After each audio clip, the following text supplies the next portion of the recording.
Gotta love it. Greetings and welcome to another episode of Q Points Podcast. I'm DJ Sir Daniel. And my name is J. Ray, sometimes known by my government as Johnny Ray Cornegay III.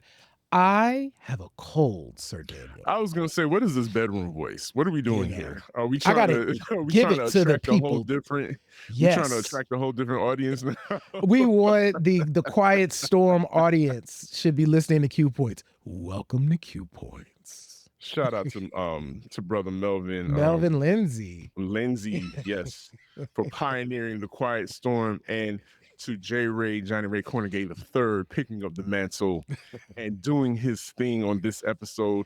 J. Ray, I gotta say though, we're about to get into it, but before we get into the discussion at hand, I just gotta say, between this administration wanting to erase, Black history and Black culture, and the antics of said Black culture keepers and creators, I feel like the future of specifically Black music and the heritage of Black music is in clear and immediate danger because of the things that we're about to discuss during this episode. That's fair. That's fair, but I also think that's why we exist. And that's why we need to have this conversation, because we are going to right this ship over here in Q Points land. But I agree with you. I think if we let things slide the way things have been going, we are in danger of, one, losing all the recipes. Of course, we have to talk about the fact that the Diddy documentary happened. So both Sir Daniel and I watched Sean Combs' The Reckoning. And and what was very, and we've said this on the show, but the documentary did a wonderful job of weaving together, Sir Daniel, what is essentially our teenage years, right? The years that we kind of were formulating, our gaining our musical knowledge, formulating our tastes, and all of these things were the same years that Sean Combs was kind of ascending into his business career, his music career, etc. And this documentary does a really good job of blending conspiracy with truth. You know what I'm saying? Like, you gotta say that, yes. It's like a little bit of, I see what you're doing there. We don't know that that's factual. It's a thing a lot of people say, but I guess that is the mark of a good documentary, is that you have to suck the people in. And sometimes you have to suck the people in with what the people be thinking. Right.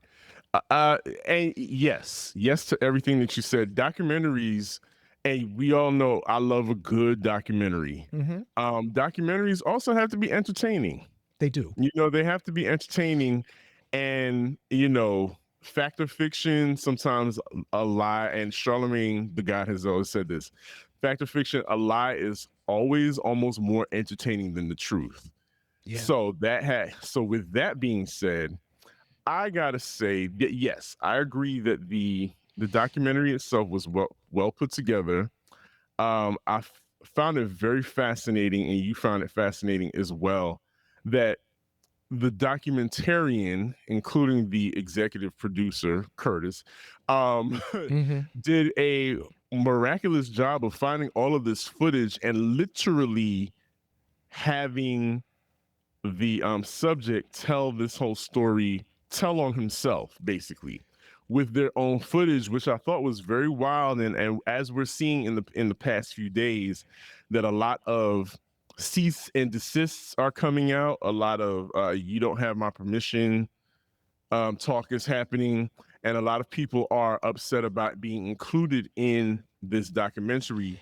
And we'll get to that part later on in the conversation, because 50 Cent is part of the bigger conversation that we're having here, and it's kind of ridiculous. So I will say, I was not pressed to see this documentary at first, Jerry, Only because to this date, J Ray, there are close to 10 docuseries already about or dedicated to deconstructing the life and career of Sean Diddy Combs. Mhm. There's almost 10 of them already. It's kind of like the when the R. Kelly mixtapes dropped. The The R. documentary Kelly called the mixtape. mixtape. There just seems to be another one popping up. Everybody is chopping at the bit to tell this story. Mhm. And I mean, at first I was like, there's not a whole lot here that I can learn or that I'm going to glean from this.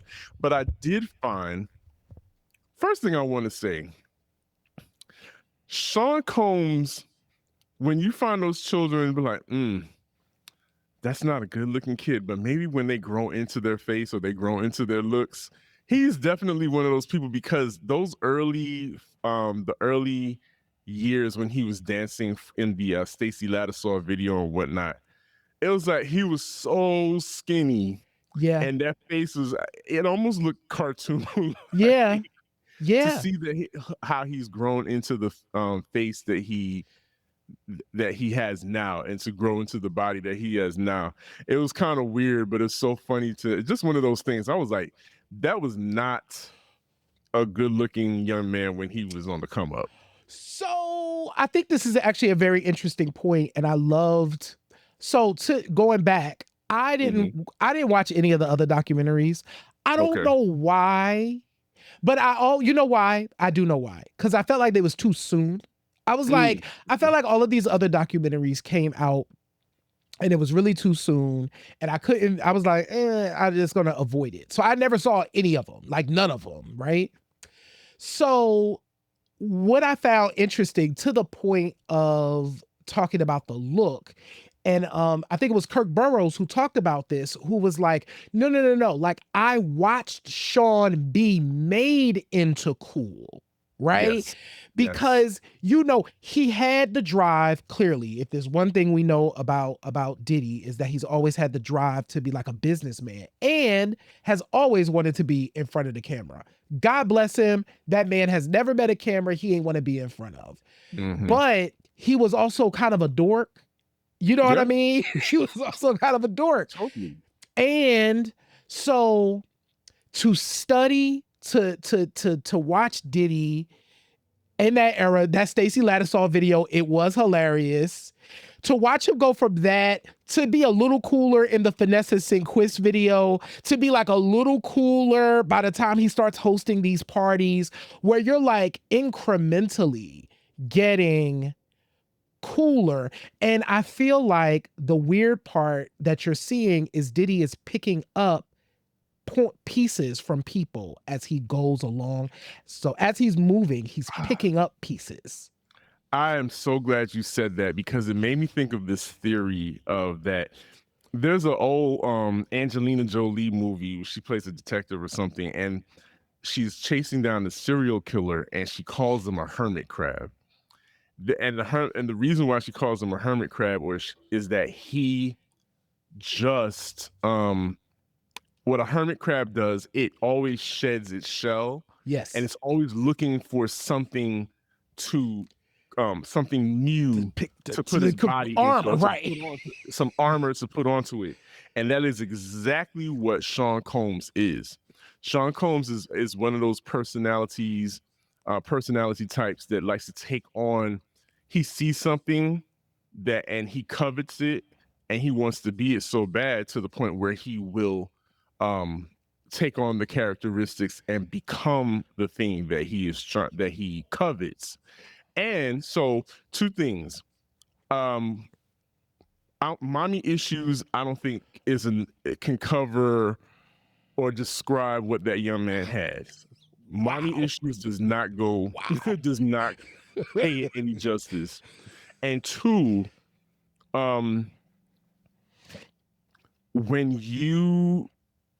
think that when you take on other people's personalities just so that you can take what they have, that's a different kind of monster.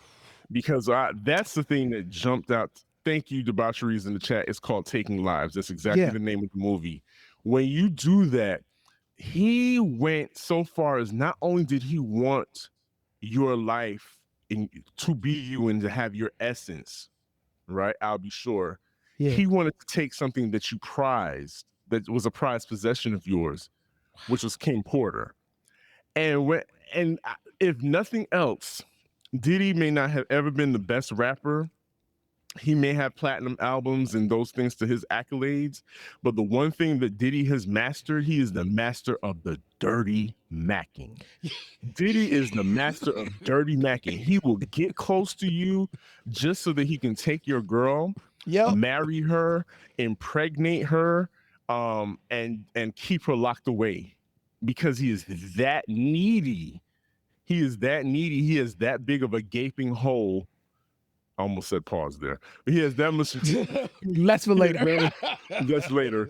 He is that much of a gaping hole in his soul that he needs to fill it with people, with and coveting the things that they already have, and the accolades. That's the one. That's the main thing that I took away from this documentary, and we see what it has done to him, what that personality disorder, because I feel like it's a personality disorder, has done to him.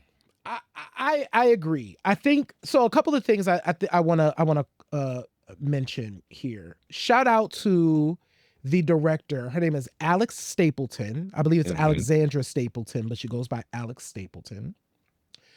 I think Alex and team did a really good job of taking a project that could have been just like salacious for salacious sake, and really did try and add some good foundation into it, to be like, no, we're actually making a movie and talking about how this person existed in all of our lives, because be real, Diddy has been a part of all of our lives since the 90s. You know what I'm saying? And kind of the monster of an industry that fed that ego. So I think Alex definitely deserves some props for that. And I also want to mention that this documentary is also a master class in stuff can be two things.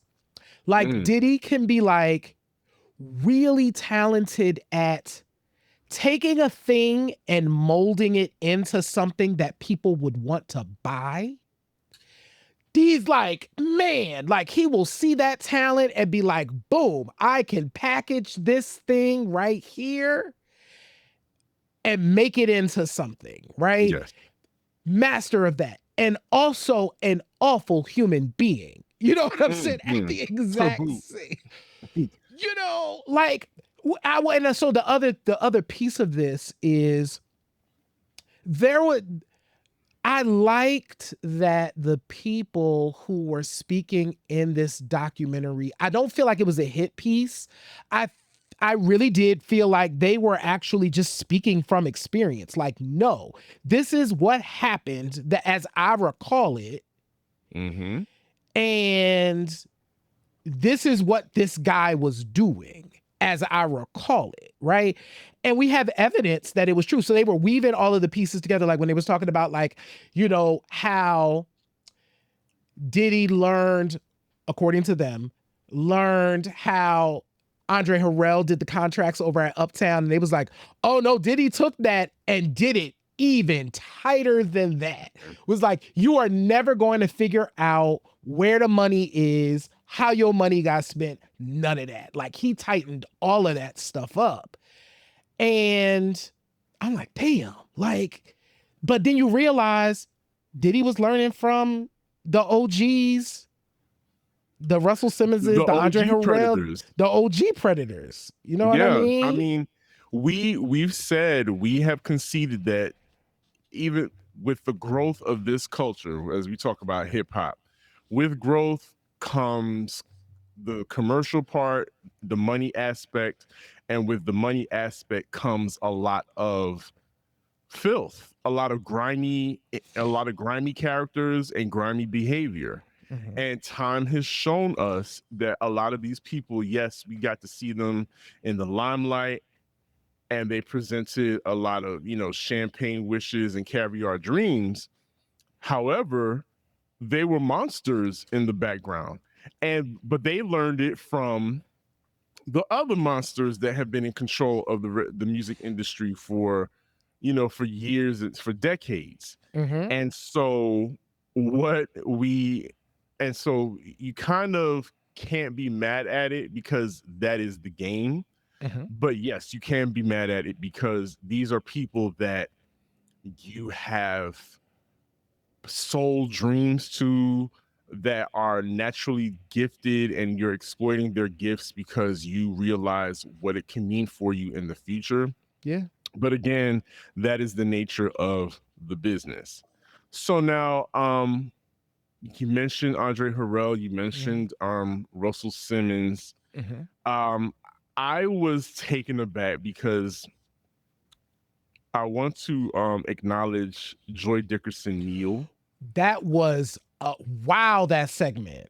That segment was really was eye opening, because I recognized when I saw the Steady B album cover, I was like, oh, that is her. Yeah. And then J. Ray, when they flashed to the Finesse and Quiz video, I was like, that's her from the Cabriolet, riding around with Diddy with the big white Applejack hat on. But I gotta pause 1 second to shout out Finesse and Quiz. The title of that song for that video was Straight from the Soul. Right. That bar where Joy Dickerson shows up, if you listen to the lyrics, I would love to ask them, it was like, did Diddy inspire those lyrics? Because you all are clearly talking about him, even though at that time, as everybody said, Diddy was not into drugs, he was not into alcohol, all of those things. He kept all of those demons away from him. He was not into that. But that lyric of you can't talk positive and do the opposite, sniff and snort, drink and drive, and have your sister strip. And I was like, they weren't maybe describing him then, but they were seeing into the future, because that is exactly what he became. If you all need to hear that song, I'm sure you can pull it up on YouTube. I thought that was just so ironic and telling, and very futuristic on the behalf of Finesse and Quiz, to make that rhyme, and for him to be to have a cameo in the video for that particular bar was just, it was not lost on me. It might have went over some of y'all heads, but you know me, I'm the female rap historian, so those things definitely stood out to me with regards to this docuseries. And Joy Dickerson was like one of the first, not the first, but she clearly was one of the victims of the beginning of revenge porn. Yeah, exactly. What we saw, because what we saw is we know that the reason why we have this documentary is that Diddy documents everything with videos. There are videos everywhere. There's somebody with a camera rolling at all times, and that was happening way back in the late 80s, early 90s. So I can only imagine. I don't think it's not hard to imagine that he was in fact recording people having sex, because again, they tied the two together again. Alpo, who was a Harlem legend, drug dealer, like they said, Alpo would record sex sessions between him and other girls and would play them in public. And Diddy wants so bad to have the clout. The kids call it clout chasing now. He wanted that clout and that kind of reputation, so he would start doing the same things. So it's like, you know what? You sold me on that one. I can believe this theory. And so going back, Kimberly, you mentioned before, like, are y'all going to make me want to go see this documentary? And this is why I actually think this documentary is particularly interesting, and why I think Alex and team deserve kudos. Because they take these pieces of 80s and 90s Black history, New York history, right?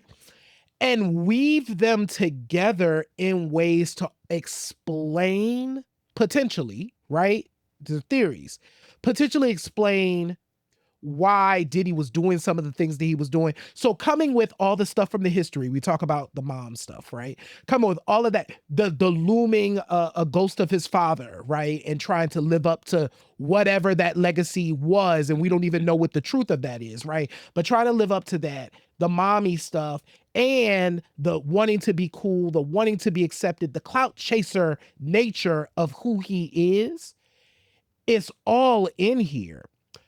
And here's what's crazy about that too is I'm watching this documentary and I'm watching Diddy in present day. Cause one, can we just take a minute and say how I was about to say pause? Can we just take a minute and say how crazy it is that he would be documenting all of this? Right, because It's so he crazy believes, though. it's crazy, but he believes so much in himself and that he hasn't done anything wrong. I haven't done anything wrong. I'm just a kid from Harlem that pulled myself up by my bootstraps. I haven't done anything wrong, and this is gonna and I'm gonna be proven innocent, and I'm gonna be victorious as I always come out victorious in these situations. Yeah. Yes. I'm Yes. so confused. Like, I was literally confused. Like, how? So it makes me, to that point, yes, Sir Daniel, you are absolutely right. And it makes me question the type of person who would do that. And I don't know what that diagnosis is. I ain't sitting in that man's therapy sessions, but I'm like, what kind of person would record all of this happening to that point? An apex predator. Oh my God. You know what was disappointing to me? Watching his boy children, who are now young men, they're next to him. This is their father, who's clearly not in a good state. Like, there's pieces of this documentary, he's clearly high. He's shuffling around this hotel room like Ozzy Osbourne, like slurring his words. And his, you have Justin and Christian, King Holmes. King Holmes is Christian, I think. You have them kind of in the space with him. And I'm like, one, I don't know why your sons are your best friends. I don't understand that. And two, why I would not. I loved my dad, loved him. We didn't hang out. We might on occasion go out, but we didn't hang out. You know what I'm saying? Like, we wasn't at the same spots. You know what I mean? Especially doing the things that Diddy is doing. And there were so many moments where people would be like, oh, Justin and Diddy were in there. And I'm like, in there? We're doing what? Like, no.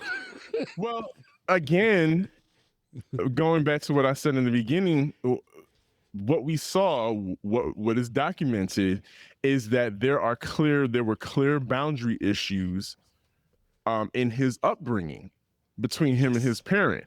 His allegedly his mom exposed him to whatever hustler lifestyle she was doing, because clearly she had a lifestyle that she wanted to maintain. Yep. And even in after the murder of his father, she was maintaining that lifestyle. And then she was doing things to confuse. Those things confuse children when they're growing up. When you assign them adult roles at a very young age, those things can confuse you, and you start to think that, yes, I am an adult, and that there are no boundaries between adults and children. And then, so that's what you're seeing now, is that he has always had a hard time with boundaries. That's when I don't think boundaries and Sean Combs can exist in the same sentence. Like, and that's the thing that everybody has in common with him, is that he always violates boundaries. And so he's violated the boundaries between parents and children. So it doesn't shock me that you see him rolling up and passing the joint to his sons. You know, even though some might say that's not really a big deal, I drink with my dad and I smoke with my dad and whatnot. Fine, but to a degree, yeah. I'm not going to argue with you on that. However, when it comes to allegedly, engaging in sexual activity with your dad, and those are the things.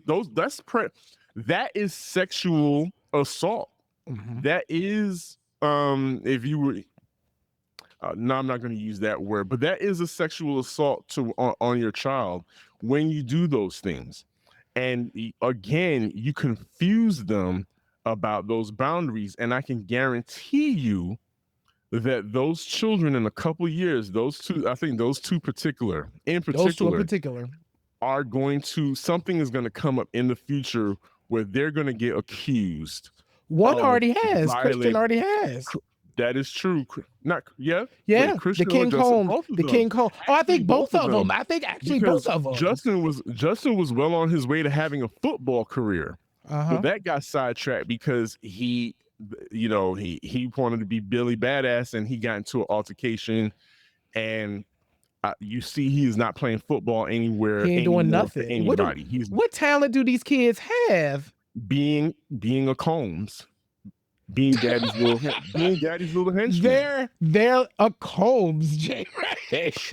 They're Combs. They're part of the they're part of the honeycombs.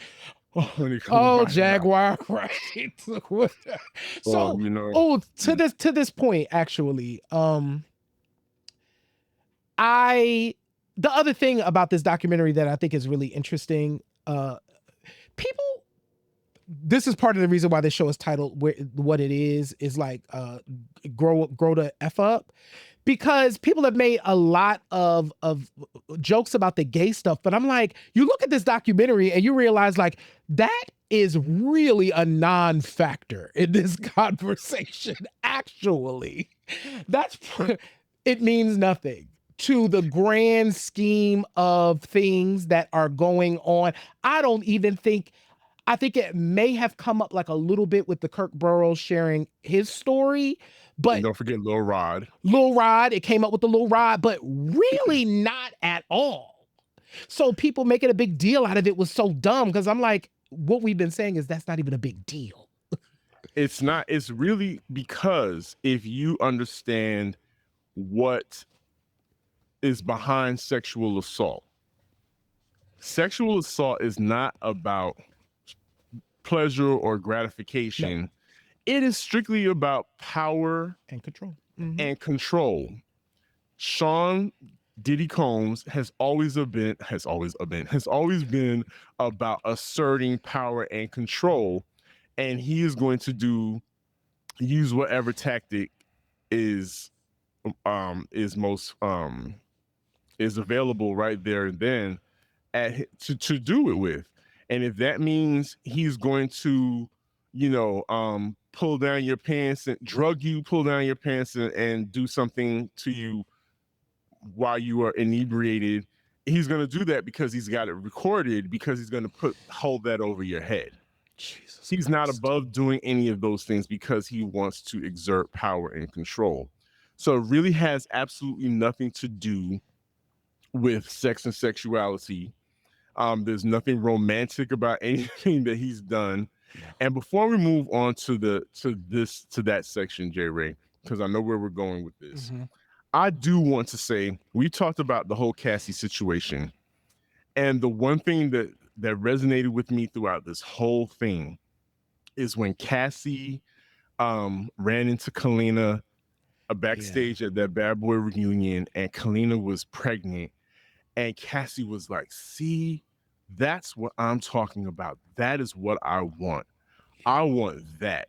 Cassie wanted desperately to be a mother. Yes. And I had always said, J. Ray, when we had no idea what was going on, I just kept saying to myself, I really can't believe that he has not knocked her up. Like was knocking her. He like walked past a woman and she pregnant. And they get pregnant. Twins. He has the capacity to have twins and everything. And I said, he never got her pregnant. And all that said, that was divine intervention. To me, that was completely divine intervention, because as soon as she was free from that man and got married and got into a safe and loving relationship, boom, pregnant, babies, right off the rip. I was like, you can't tell me that that wasn't divine intervention. So, you know, I just, and one other thing that we have to talk about that was very made implicit with this docuseries is the willingness of people at all eras of his career, the willingness of people to go along with what's happening and turn a blind eye because I guess there's this hypnosis that comes along with being in the proximity of power or perceived power that a lot of people have, and I've seen it in person. J-Ray, such a great example. There's a legendary radio announcer here in Atlanta that was present at an event that Diddy used to have called Think Big. Mm-hmm. And Diddy, of course, was being real Hollywood and did not show up to the event when he said he was. He was fashionably late. This legendary radio announcer did the thing, made his announcements, and was like, looked at his watch and was like, Diddy don't know who he dealing with. I run Atlanta. I'm about to be out of here. I got things to do. But he literally was told everybody, I will see you all later. Yes. And started walking to his car.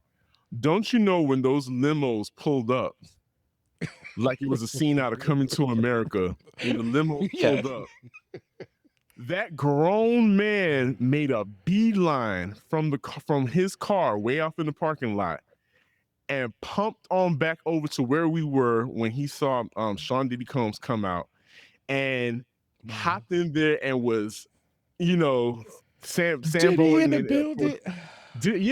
Hey, y'all, Diddy in the building. And remember that scene in Waiting to Exhale when Robin came through with that crackhead to the party with all the white people? Yes.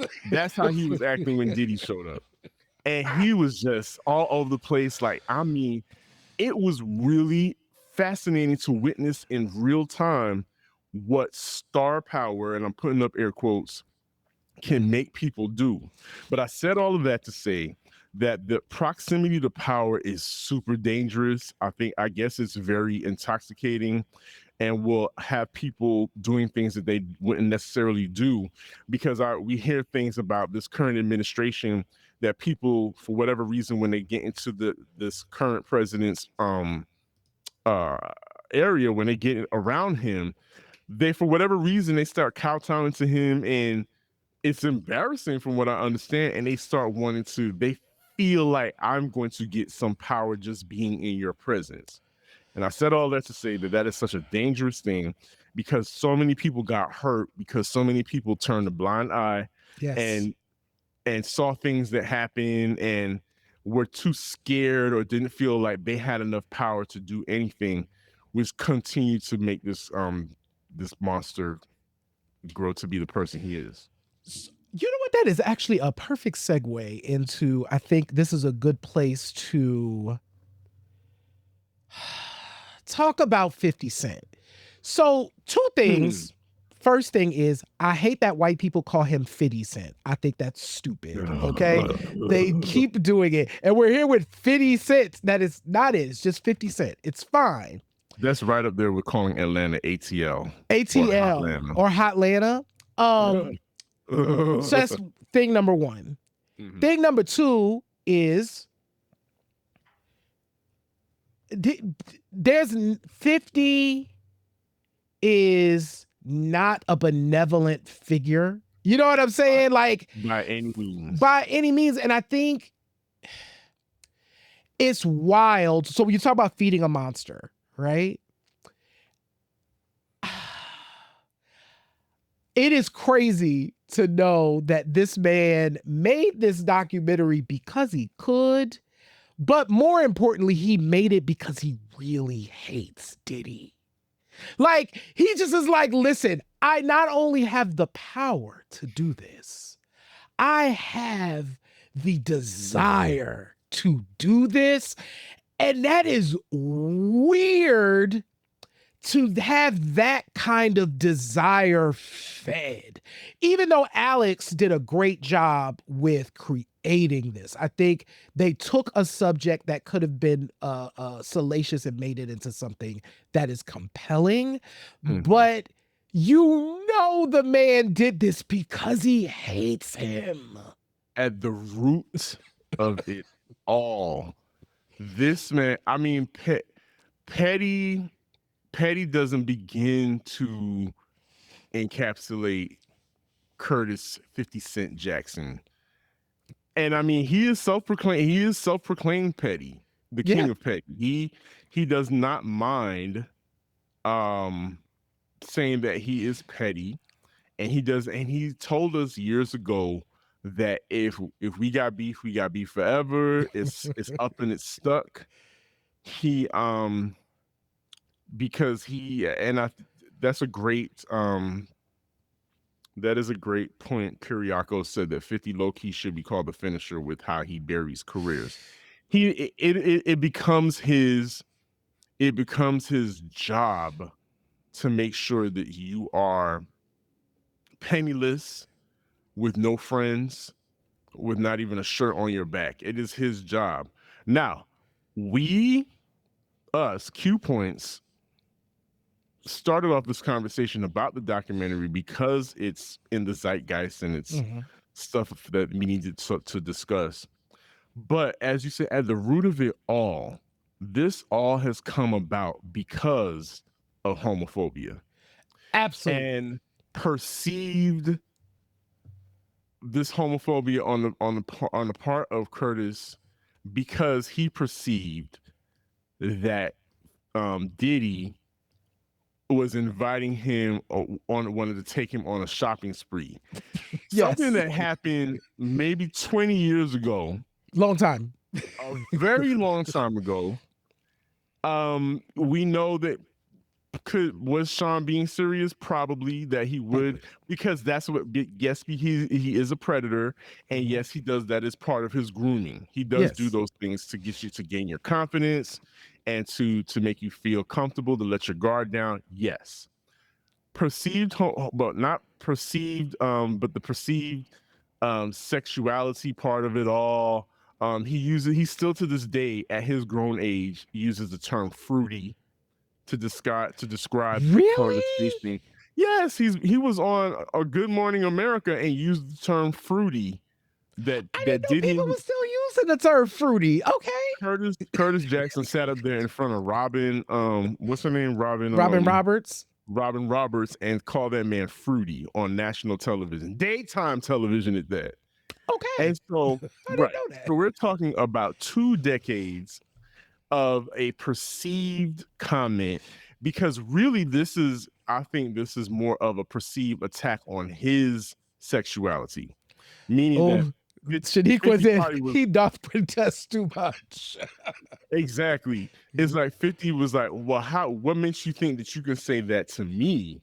Am I giving off something that makes you think that you can trick on me, and you could take me out to dinner and go and take me to VIM and go shopping for new sneakers? You know, those. So he overthought that. First of all, he overthought that. First of all, I'm sure. Do you know how many people Diddy has taken shopping? Dudes, like, I'm sure he's taking the Clip shopping. He's taking all of those Pharrell. He's taking all of those boys, all of those guys shopping. And they ain't say a word about it. They got those Louis Vuitton fanny packs and hit it. They got what they needed and bounced. But that internalized homophobia got Curtis in a chokehold and made him sink all of this money into putting together this documentary. And that's why part of the reason why we say, seriously, y'all have got to grow the bleep up. Yes. Because it's not just 50. There is this ongoing, the grown men that are supposed to be the elder statesmen of hip hop right now are just so disappointing. They are disappointing me from left to right, from all angles. The ones that now have podcasts, they are all disappointing me with these very stunted emotionally immature hot takes and behaviors that is just taking over their lives and is influencing the lives of a lot of young men that are watching them. So if you want to fight it, you have to support the people that are putting together the quality content that you want to see, the quality content that you want to share with the young people in your lives that you feel could benefit from it.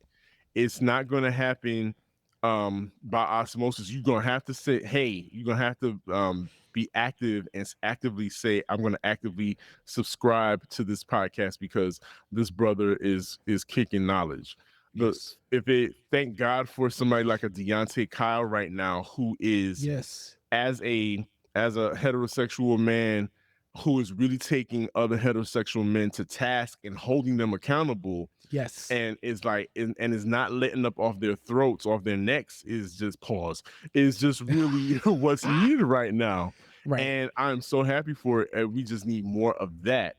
And we need to be more supportive of people like the Grits and Eggs podcast and Q Points. Waving the red, yes, Q Points and waving the red flag and Dr. Ed Garnes and Sweet Tea Ethics and just like all of these platforms. The Counter Narrative Project in CNP, all fairness, like I work there, but still, even just thinking about the event that we had tonight, a Black Man Reading and Charles Stevens and Doug Jones in conversation about Doug Jones's book. So we got this straight brother in conversation with these queer brothers about this book that has these gay characters and really talking about the stuff and really having conversations back and forth, right? These are what we need to do. And so thank you, Sir Daniel, for reminding all of us that support the things that feed you, right? Share the things that feed you with other people, because that's the only way that these platforms grow. And so for y'all, unless you have something else you want to cover, I want to tell the people how they can support us, Sir Daniel. What else you would? Oh, the only thing I want to do really quickly is, speaking of supporting and feeding the things that will feed us, I wanted to give a shout out to our friend Mashawn D. Simon. Yay! Who has just recently released his book. It is Faith Deconstruction for Dummies. Deconstruction for Dummies. Absolutely. Yes. Faith Deconstruction for Dummies. It is, if religion and dogma has caused you some type of hurt, or even you just have questions about religion and how it's being handled, and you're starting to notice how white supremacy is playing a role in your Black life right now. When it comes to religion, that's the book for you. I'm super proud of him. It's out there on Amazon and all the other platforms that you can purchase books. I can't wait to see this live Q&A that he's going to have next week. So I'm super proud of him. If it's a great book to support, and this is a great brother to support as well. So I just wanted to throw that out there. Great holiday gifts. Absolutely. You know what? Think about that. So this holiday season, because let me tell y'all something, I'm being real clear about the holiday. I already told my mom and my brother this. It's going to be real light. Because baby, I ain't giving these people, I ain't giving them nothing. Nothing. Like, I'm not giving y'all too much. I'm just not giving y'all my coins. Let me say this too, J. Ray. Please. We sat up there, everybody was talking about something. Yeah, man, Black Friday, we ain't doing none of that. We ain't buying nothing. We not going to Target. We not doing this. We not buying that. We staying home. $8 trillion later, somebody's lying. Somebody is lying. Y'all went out. Somebody went out shopping. Somebody was sitting on that line outside waiting for that quote unquote gift bag with $100 worth of merchandise, and all you got was a pack of playing cards and some chapstick. Right. Yeah, you got played. But yes, $8 trillion later, J. Ray, somebody lying.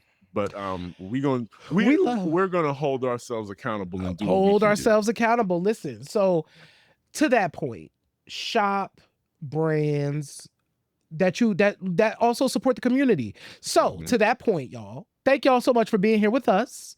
One of the things that you could do for absolutely free for Q Points is actually just share the show. So wherever you are tuning in, subscribe first of all, and then share the show, friends, family, colleagues, everybody. Let people know that you listen to Q Points. We really appreciate it. Shaniqua, shout out this week. We loved seeing the fact that, you know, we were in your Spotify top podcast. We love that.